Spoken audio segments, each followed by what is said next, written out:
You know what I like about hockey? Everything, and that's exactly what KHL has to offer. My name is Andreas Sachenko, and this is your daily KHL update.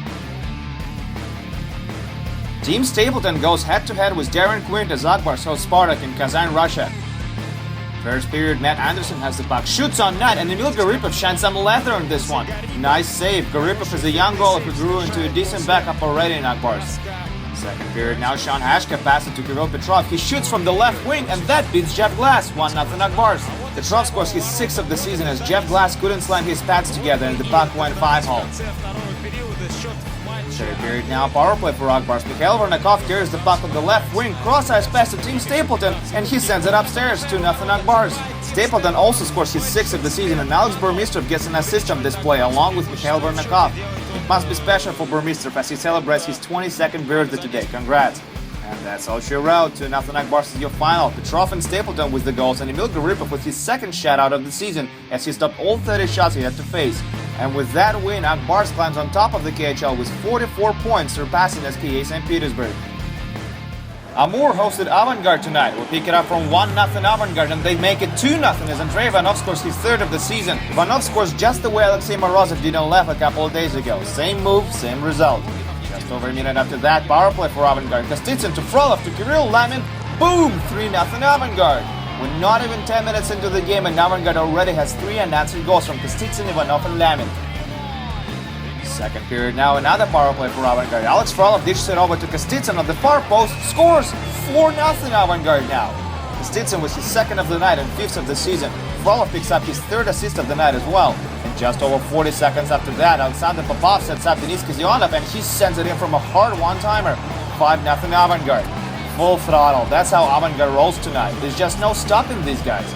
But Amur won't let Mathieu Garan enjoy a shutout though, as Andrei Stepanov and Timofey Shishkanov score a goal each, but that was hardly of any consolation to their fans. Avangard gets an easy W on the road and gets 3 points, but they're still 3 points away from the playoff zone.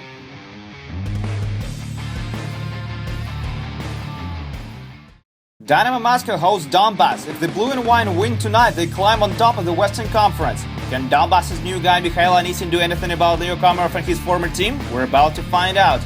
First period, Dynamo has a 2-on-1 rush. Martin Karstums has the puck, shoots, and he beats Michael Layton 5-hole. 1-0 Dynamo Moscow. Karstums scores his 7th of the year. He had a shaky start on his new team, but he's delivering on game-to-game basis now. A few minutes later, Dynamo is killing a penalty. Konstantin Volkov steals the puck. He's on a breakaway, has Layton beaten, but he goes off the post and out. So unlucky. Donbass can exhale. You don't want to be trailing 2 goals to Dynamo. Late in the period, Denis Masalov gets the puck at hash mark, shoots, and off the post it goes again. What are you going to do about it? Dynamo could have been up by 3 now, but it's still just 1-0.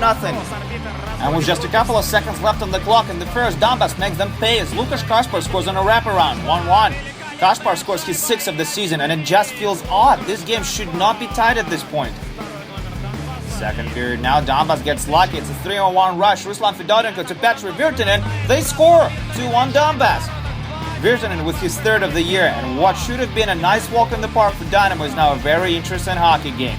Third period now, and watch Anisin go. He shows some nice moves, gets into the zone, dishes it over to Yevgeny Dodonov, one-timer, and Alex Yeremenko makes a save. That could have easily been 3-1 Donbass right now. But they won't even need it. The buzzer goes, and that means Donbass gets 3 points on the road. They remain 5th in the West, while Dynamo is still 2nd in the same conference. Slovan Bratislava hosts Red Army, which means we get to see Rostislav Stane going up against Michal Miklik. First period, Milan Bardovic puts the puck on net. Stane saves it, but here comes a rebound, and they score! 1-0 Slovan. Juraj Mikoš gets his 4th of the season as he scores from a negative angle. A little later, Red Army on a power play, shot on net, rebound, and Alexa Prikin shows some lacrosse skills on this play. Good on him. He may want to try out for the Toronto Rock if he wants, but that's not going to count. Obvious high stick by Saprikin.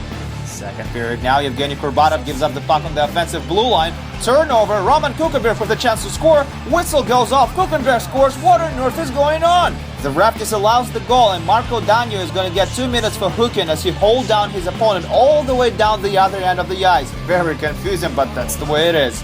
Third period now, Red Army with a 2-minute advantage. Sergei Shirokov sets up Andrei Pervishin for a shot, and he drives it in, 1-1. A little later, Red Army kills a penalty. Igor Fefilov is out of the sin bin. Grigorenko carries the puck. It's a 2-on-1 pass to Fefilov, and he scores his first career KHL goal. 2-1 Red Army. Fefilov is one of the few Russian players who trained with Gary Roberts in Toronto during the offseason. Hard work has finally paid off. 4 minutes later, Roman Kuchenberg has the puck again, wrist set, and scores. We're tied at 2s. Good job by Kuchenberg using Mikhail Naumenkov as a screen. Here comes the beauty. Shirokov wins the battle along the boards. Pass to Ilya Zubov to Ilari Filppula. Scores! A tic-tac-toe play by Red Army. They go up by a goal late in the third. Filppula scores his 4th of the year, and that proves to be the game winner. Red Army wins 4th in a row and 5th in the last 6 games. With so many injured players, including Alexander Radulov, it's amazing they're doing so well. They're now 4th in the West. Let's head over to Prague, Czech Republic now, where Lev meets Dynamo Riga. Atte Engren and Michael Takus are starting goals for this one. First period, Paul Shihura gets the puck in the slot. Quick shot, and he scores 1-0 Dynamo Riga. As a visiting team, you always want to score first to silence the home crowd, and Riga did just that. Shihura was his 6th of the year. Later in the period, a battle for the puck takes place in Dynamo's crease and bounces off to the blue line. Topi Jaakkola takes a shot from there, and he finds the back of the net. That wasn't a great shot, but with so much traffic in front, it didn't matter. Jaakkola gets his 5th of the year. Second period now, Gunnar Skvartsov gets on a breakaway, takes a snapshot, but Engren stands his ground. No goal and no juicy rebound for Skvartsov. It's still 1-1. Overtime now, Kyle Wilson is with the puck, takes a shot, hits the post, but did it go in? Wilson thinks it did, but the ref says he's got a call to make. And the verdict is no, it did not go into the net. It hit not 1 but 2 posts, hit Engren in the back too, and then he covered it up. No goal. It goes to a shootout. We pick it up from sudden death. Jakub Klepa shoots for Lev, scores! Paul Shihura has to score for Dynamo now. Doesn't! Engren stops him, and Lev Prague takes 2 points on home ice. Jakub Klepa scored 3 goals on 3 shootout attempts and was the big part of the win. Dynamo should be thankful to get a point in this one, as they were outshot 32-16. Kevin Lalonde and Dynamo Minsk visit Nizhny Novgorod. Can they stop Torpedo? We shall see. First period, Torpedo on the power play. Jarkko Immonen to Sakari Salminen. Scores! 1-0 Torpedo. Way to use an extra man out there. Sweet finish by the Finnish duo. A little later, Yaroslav Krostek has the puck on the left wing for Dynamo, wrist set, and Vitaly Koval makes a great save. You're gonna have to shoot better than that if you want to get past him. Still on the first, Vladimir Galuzin has the puck behind Dynamo's net. Slava Kulimin muscles his way into the slot, gets the puck, and he slides it in. 2-0 Torpedo. That's his 3rd of the year. What an effort he showed on this play, huh? A nice gritty goal that is. Third period now, Torpedo is looking for another goal, and ouch! Jarkko Immonen gets a stick right in his face, and he is bleeding heavily. Lukas Krajicek's night is done after that. He gets 5 in a game for high sticking. In his defense though, A, it looks like the guilty party is not him but Yaroslav Krostek, and B, 5 in a game for that? Come on! Ensuing 5-on-3 penalty, Salminen throws it across the crease that hits Andrei Felician's skate and deflects right into the net. 3-0 Torpedo. Salminen scores his 2nd of the night and 8th of the year. And that's gonna do it. 3-0 Torpedo is your final. Salminen with a pair of markers and Vitaly Koval with 22 saves and his 2nd shutout of the year.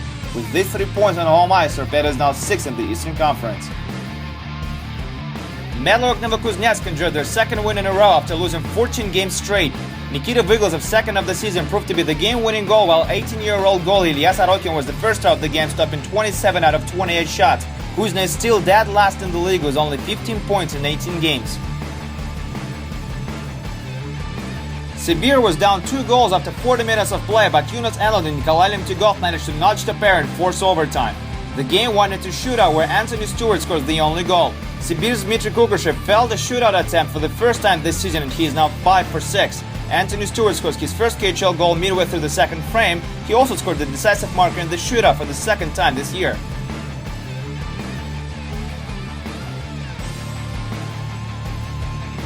Medveshak lost to Vitas on the road tonight 1-0. The sole goal was scored by Ivan Ivanov, a 19-year-old forward who scored his first career KHL marker. Goalie Ivan Lisudin stopped 32 shots and earned his 2nd shutout of the season. Medveshak is now 8th in the West, while Vitas is 9th and just 3 points away from them. Captain Dmitry Upper scores his 5th and 6th of the season to lift Boris over Admiral. Home team outshot Boris 34-24, but Ari Akhani did a tremendous job in net tonight. Igor Bortnikov scored the only goal for Admiral. Boris now has 43 points and they grabbed the 2nd spot in the league. And that's it for your daily KHL update. It was quite a busy Monday, and Tuesday is going to be relatively slow in comparison. Tune in for 4 games including Magnitki Lokomotiv and Salavat Atlant. My name is Andreas Sachenko. See you tomorrow.